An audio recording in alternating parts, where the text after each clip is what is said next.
Hi, today in this video I'm going to be showing you how to make rose water. Now rose water is very popular for many reasons. It has anti-inflammatory properties, it helps to balance your pH, and it's also a great moisturizer, and that's why it's very popular in a lot of skincare ingredients.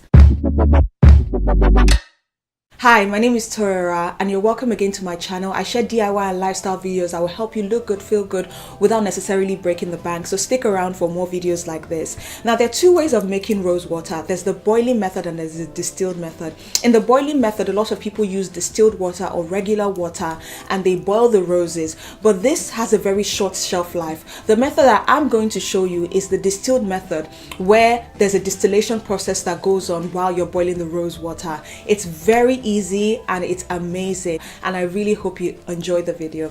Let's get into it. So I'm usually inspired to make rose water whenever I have leftover roses at home that I know are going to go bad in a few days, like these ones.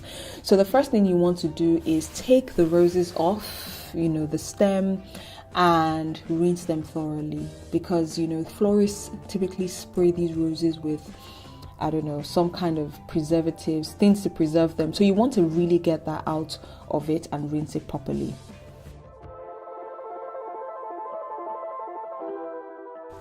Now what you do after that is to put it in the pot that you plan to use. Make sure that your pot is sterilized, it's all clean, because this is something you're going to be using for your face.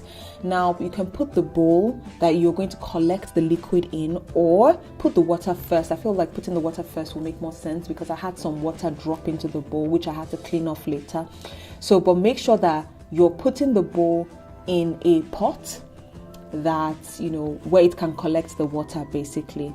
So you see what I'm talking about here. We're going to distill the water.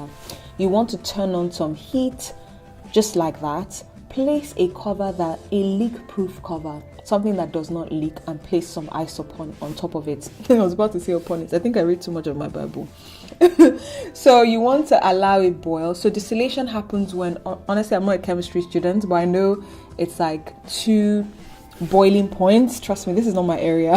But I know that this is how you distill water, like when you want to make soap, and this is basically how I distill water. And you want to do your roses like this. Now your ice is going to melt, so you want to mop up some of that water, and I'm just showing you how the water drops into the bowl to collect the water basically. You guys, I cannot talk today. Now, as you can see, it's collected just enough water and it's clear as day. I love it. This is what's left of all the water.